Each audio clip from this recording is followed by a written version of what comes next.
Right, well, I better get this catch up done. That was one hell of a day. So I've got to do it hands-free. All right, buddy.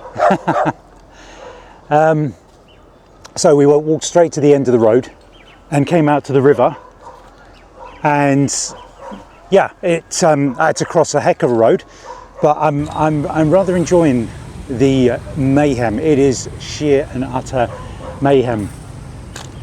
And yeah, I'm loving it. I'm gonna miss this when I get back, not only to Kuala Lumpur, when I get back to London.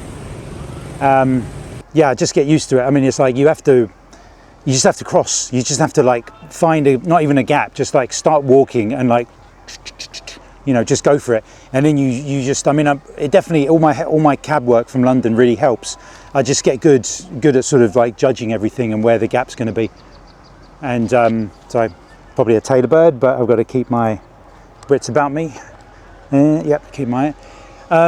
So yeah, across that road, down this busy road, and this section was all concrete, cells and tiles and things like that. All the different streets have their different specialist areas. There's like a spectacle street, and there's a lighting street, and there's a flip-flop street and a bike street, etc., etc. So anyway, we came here in the morning, got up early, before we had breakfast, met my brother for breakfast, and already it was kicking off. It looked really trashy. I mean, you walk through and it was like, you could see all the trash and bags and all sorts of stuff strewn out. But as you walk down this path and look back on yourself, it was a bit more manicured and the houses look really nice. And I've got a dance here because of the, that's a tailor bird, yeah, I can see it. It was more manicured, well kept. There was a playground, a basketball court, and then I could see like there's all these allotments here. Lots of people living here. I just do the walkthrough first before the birds start appearing, and yeah, this path that walks along the river, and yeah, comes along here, and then there's like a temple here with two big vipers, and behind it there's a temple with music playing. And you know, I thought I'd be getting more grief off of people, you know, trying to sell me stuff, but they're not like the North Africans, let's say. It's like you just say no thank you and you're on with your day. And I try and smile, and because a lot of Westerners, I don't think they sort of, you know, give any kind of hellos or goodbyes or anything to people. They just kind of like grimly look away, and they will respond back. Usually people respond back. So I just double check we're recording. That's all I need. Yeah, we're recording. So yeah, now we've got that to that point. It started to kick off. So let's get the list. We're starting to cook. This whole time I really had to get down to the river, because a lot of those lifers I was getting last night and the day before were here as well. So I could have done without the park, but anyway. So where did we get to? White fantail, Asian palm swift. We've done all pond heron, Munias, whistling palaces, right? Yeah, grey-headed canary, Humes. Right, okay. First big standout thing was I had to look this up. I should have known it anyway. I have heard the word durian redstart. Gave me 3 or 4 seconds on a post. Bosh, straight out like that. It was fantastic. So I thought we're already cooking. Right, and then I heard some sort of a racket going on over there. Sounded like parrots on the other side. The sort of Red River is on the other side. This is kind of an inlet here, and it's being separated by some greenery where there's a lot of action. I don't know what that is. It looks like a martin. And found out it was a red-breasted parakeet over there. A couple of those making a racket.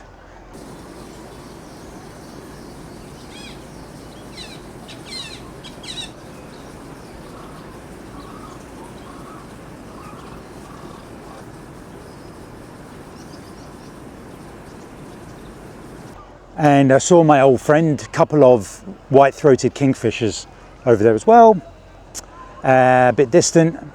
And then I saw, I kind of spotted it straight away, pied kingfisher. I saw this hovering in Hong Kong. There was a lifer then, and I saw it now. It disappeared off down that way towards the bridge. I went, damn, but I got it a little bit on film.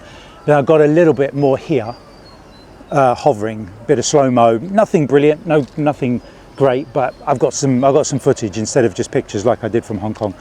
Everything's no pictures. I've not bothered. There's just too many settings to choose between the two, so I've just gone straight for video.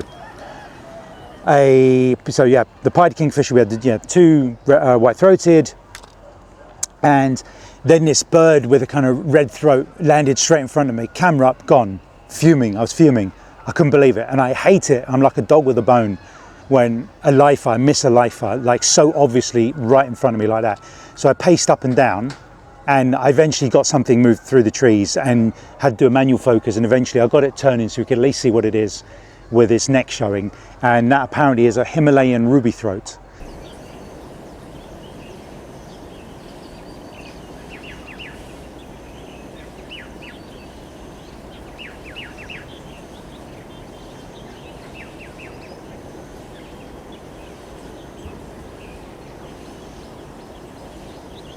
And that's like a cracking bird. That's a bird, isn't it? That's like a real, like a blue throat, ruby throat. And very briefly, white-breasted water hen. Obviously, I'm looking for species numbers as well. So it was so quick. You can just about tell from this little bit of footage.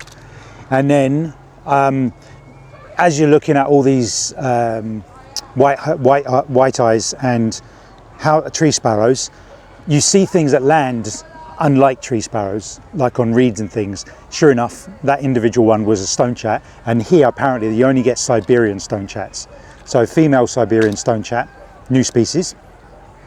I mean, sorry, I forgot to mention, well, I can say it now, but I mean, I saw these ducks doing circuits, and I got what video I could, and I kept pausing it and screenshotting it, and the closest I can get, and they are here in this area, are northern pintail, and they look like the close enough to the video I took. So wasn't any kind of like Vietnamese lifer for me. And later on, when we were having some coffee, there were swifts flying around, but their wings didn't look as like sharp and long.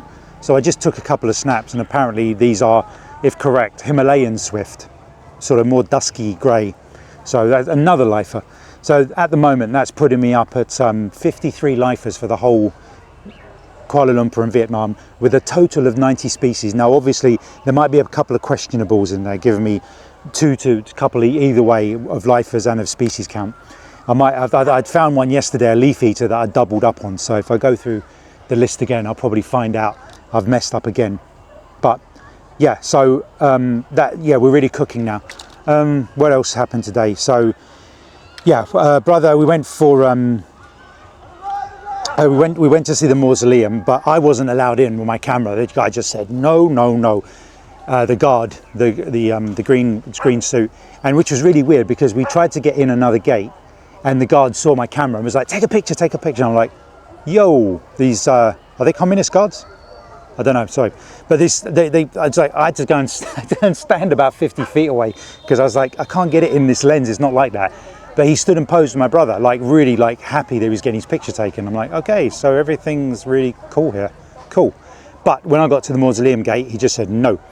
And then I went off to the lake, where the temple is, for a coffee, waiting for them to go in. And they contacted me quite quickly and said, we'll come. And they came and met me, tailor bird. They're like the wren of here. They've got the sticky up tail and they're small like wrens. Got to keep my eye here. This is definitely not as good as the morning crushed, and this has been, I just say, I'm assuming that's what they are, masked laughing thrush. There was a flock of them on the other side, so I got what little footage. So another to add to the species count, which makes total species 91. And I've gone down that way a bit further, and it's very like lots of cars and activity. So this is as good as this is a small strip of action where the sort of allotments are for birds. And yeah, mornings are definitely going to be the key. So went to there, and that's where I got the Himalayan swift, and we walked up after some coffee. We walked up over the bridge, and nothing. Yeah, so there was some I was wondering what there was a fisherman. I assumed he was a fisherman. He was smacking the water with this big pole really loudly. And I was like, okay, what's he trying to do? I stupidly didn't film it because I filmed the aftermath. And I'm like, right, what's that accomplishing?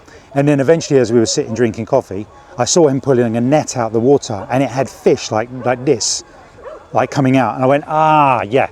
So what he's done is he's gone this side of the net, gone smack, all the fish have panicked and flew straight into the net at full pelt, which has held them in place, and he could just whip these massive beasts out of the water. The only concern is there's so many dead fish in that water, you could smell them. It's like, you're gonna eat these fish? Yo, like, I wouldn't risk that. I mean, they're a nice fish for a lake like that, but poof, they're taking your chances. Anyway, walked over and went and had some Indian food. And while we were having Indian food, oh, there's a flock of birds in the distance. And zoomed in, and I couldn't quite tell if they were striated or black-crowned or Chinese pond herons, but they were night herons. There must have been about 40 or 50 going around in circles above this bridge. So from like there being no birds in the sky when we first got here, today we saw this flock of black-crowned night herons, like really bizarre. So I ran out of the restaurant and filmed that. These butterflies all throwing me off. They're as big as little birds here. And there's always Chinese pond herons flying over there. And right, so yeah, so the black-crowned night herons, and then that kind of, yeah, that was it. We walked back through the city, and I lined up. I dropped the hotel wanted. This is a good, nice little tip. The hotel wanted, like, there was a laundry list, and those things are always mega expensive, aren't they? And I mean, even here, even though it was cheaper, they wanted like 75p for a pair of socks. And you think, well, that's, you know, that's fine. But no, I needed like 10 pairs of socks washed, 10 t-shirts washed, my travel trousers and shorts and some other bits. It would have been about 35, 40 quid. So I Googled and it came up laundry service, and I had to sort of search around a bit. And I walked past this travel company, it was just last night, it's a little shop like that. And she waved at me and I'm like, no, don't want any travel stuff. And I went up the road and I went, where is this place? And as I walked past, she said, yeah, come in. So I went in and she said laundry. I went, oh yeah. So I had my bag. Oh, so yeah, she took my number and I gave her my laundry. Sorry, I was blurring all my words together there. I must slow down. I've been hyper like crazy today. Just wanting to get everything in. So gave her the laundry, and on the way back tonight, aimed from where the big lake is, aimed a route back. One moment.